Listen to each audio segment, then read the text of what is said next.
Have you ever wondered how does the Basco Airport Terminal looks like? Tara, itutur ko kay konti.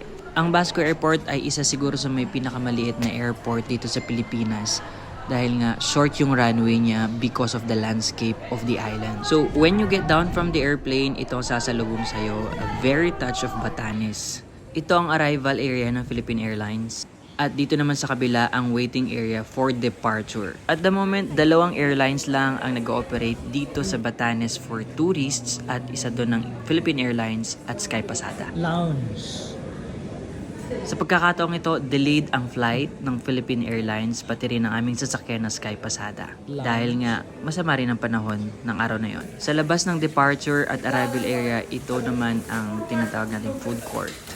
And mostly who visits Batanes, may picture dito. Pag hindi talaga maganda ang weather, may tendency na makakancel ang flight nyo dahil nga hindi makakalapag ang eroplano. Kung nakalapag, matik makakauwi ka. Alright, time to go home. Let's go, let's go. Good morning, ay good afternoon.